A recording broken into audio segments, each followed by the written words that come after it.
Makanya kalau seandainya ujuk-ujuk apa yang terjadi saat masih harmonis itu diungkit,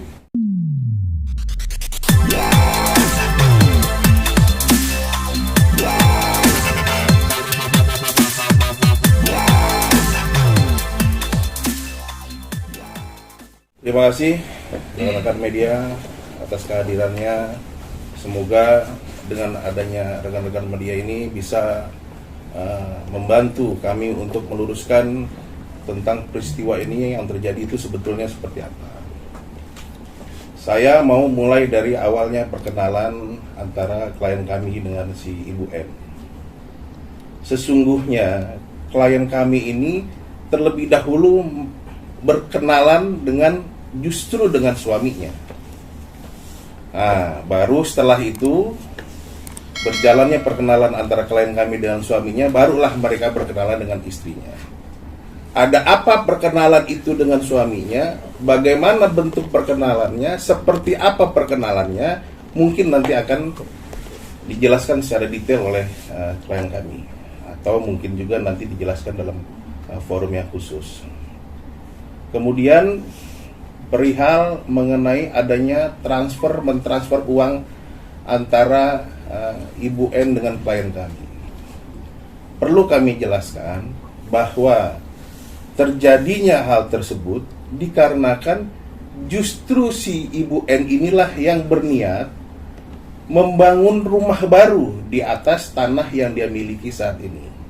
Sehubungan dengan adanya berkah dan rezeki karena dia tenar, jadi artis. Kemudian dia inisiatif untuk berdiskusi dengan klien kami, yang mana karena Ibu N tahu bahwa klien kami adalah pengusaha material, makanya klop kalau dia bicara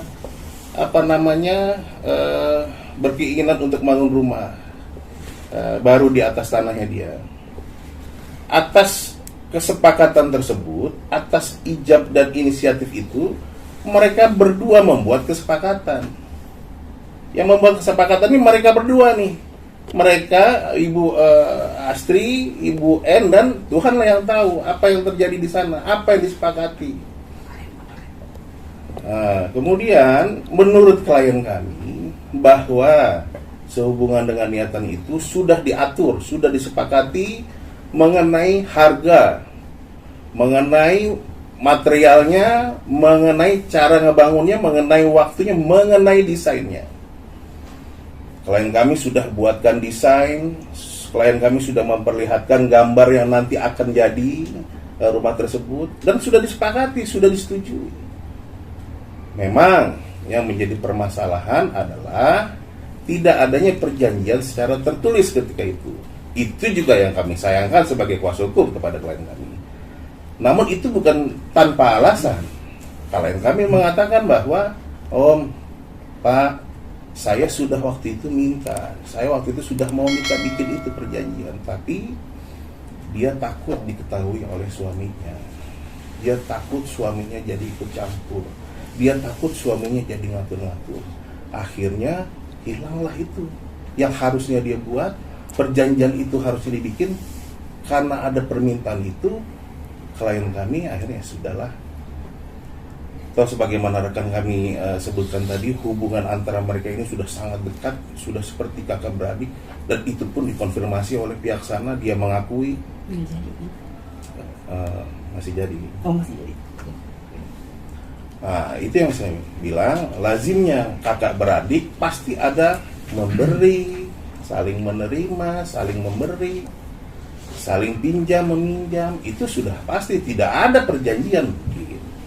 Makanya kalau seandainya ujuk-ujuk apa yang terjadi saat masih harmonis itu diungkit, ya repot juga untuk membuktikannya itu. Namun yang kami sayangkan, sungguh amat kami sayangkan, bukannya mengedepankan musyawarah, bukannya mengedepankan kekeluargaan, tiba-tiba melakukan, saya berangkat dari preskon dulu nih.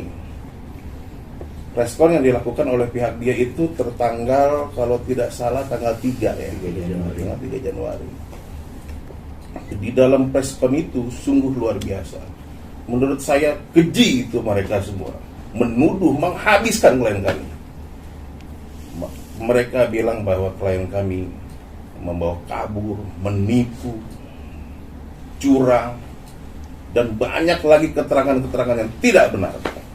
Kenapa saya katakan demikian? Karena kami mengukur, kami berdiskusi dengan klien kami bahwa apa yang dijelaskan oleh mereka, kalau memang seandainya itu tidak terjadi, kami minta bukti. Dibuktikan semua oleh klien kami. Contoh, dalam preskon tersebut, Saudara N mengatakan bahwa saya ditipu beli mobil yang apa? Ya, yang katanya dia bilang cash, nggak tanya kredit. Hal itu saya dalami oleh klien saya. Ternyata justru Saudara N lah yang memohon kepada klien kami untuk bisa dijamin atau meminjamkan namanya agar bisa terpenuhi niatan dia bisa memiliki mobil tersebut. Kemudian juga ada lagi di situ perkataan-perkataan yang mengatakan bahwa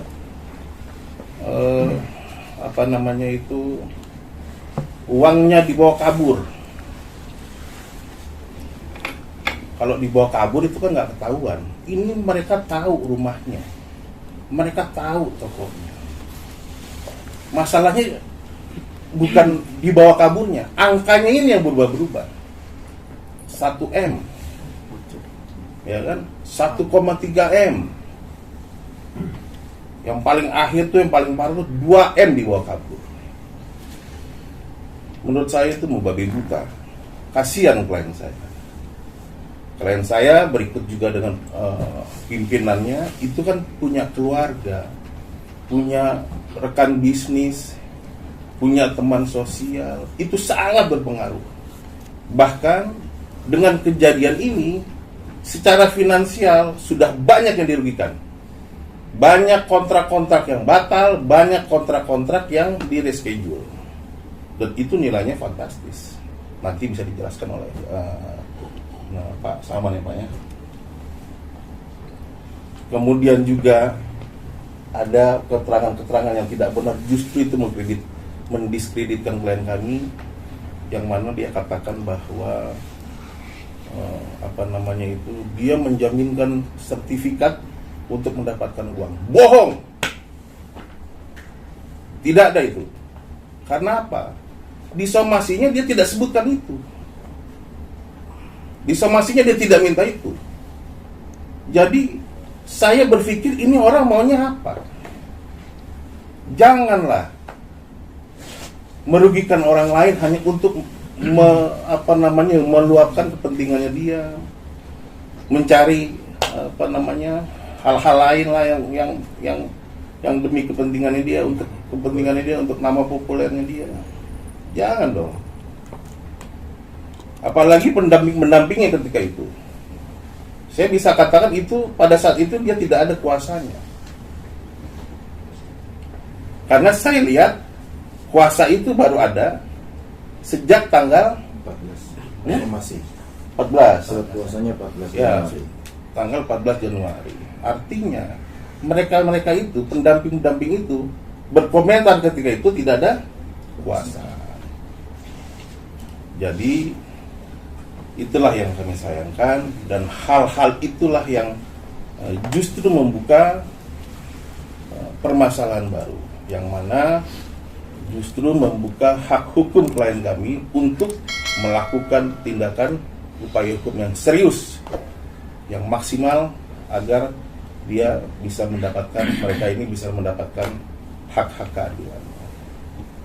Ya, nah, terutama juga itu pendampingnya, janganlah kalau tidak mempunyai keahlian untuk menafsir bangunan, menilai suatu material, terus berkomentar, rumahnya paling 200-an juta. Jangan paling-paling, bos.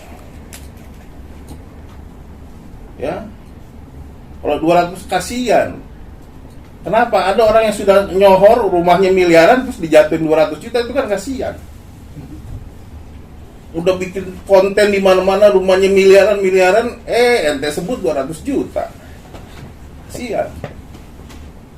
Kemudian kasihan lagi nih para pengusaha-pengusaha kontraktor. Nanti kalau dibilang rumah itu 200 juta, semua pada nyerbu kontraktor minta buatin kayak gitu, nilainya 200 juta, tekor semua.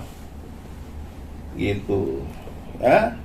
Nah, selanjutnya saya mau masuk ke somasi. Kami meneruskan apa yang tadi dijelaskan oleh traktor saya, bahwa somasi ini kami terima tanggal 17. Tanggapan Bang.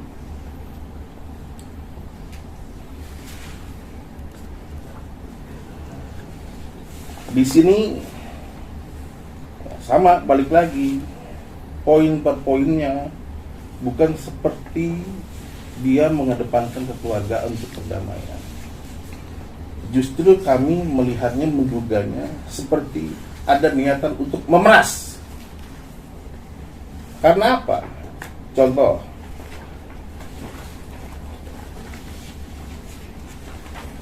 di sini dia katakan bahwa menurut dia uang kliennya dia yang masuk ke klien kami itu senilai 1 miliar 96 juta dengan rincian sebagai berikut. Ini lampirannya. Ya, ini lampirannya.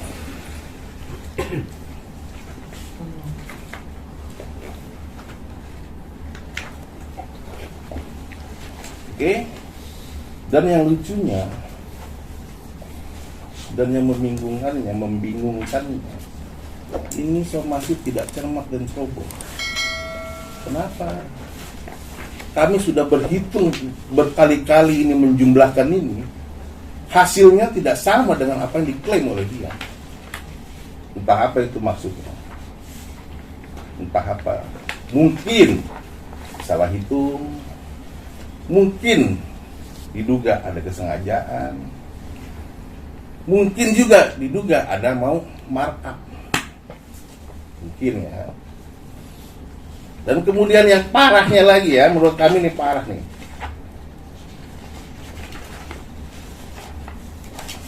Berkaitan dengan nilai tadi, 1M 96 juta yang dia klaim kliennya telah men-store ke klien kami, ya, menurut dia ya, menurut hitungan dia.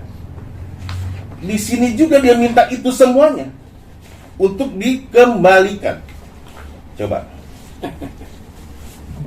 Dia setor segini menurut dia, terus dia minta juga itu semuanya. Pertanyaannya apa coba? Itu rumahnya gimana? Itu bukannya kerdus, Bos, bikinannya itu. Itu kan pakai duit bikinnya. Tukangnya gratis, Bang. Mungkin. Oke lah. Kalau dia mau minta ini kembali, nggak apa-apa juga. Pernah catnya masukin kaleng lagi. Ya kan? Balikin pasir-pasir yang udah nempel itu. Ya kan? Kalau begitu kan bukan menjadi arahnya ke perdamaian. Ya, kita tahu semua klien saya ini dengan dia itu punya hubungan baik. Untuk itu justru ayo mari kita kedepankan musyawarah, selesai dengan baik. Bukan masalah malah makin meruncing, urusannya tidak selesai, kan gitu. Untuk itu, ini juga sekalian juga kami mengedukasi masyarakat bahwa ketika berhubungan dengan teman sedekat apapun, keluarga sedekat apapun, ketika melakukan hubungan bisnis harus ada perjanjian hitam di atas putih.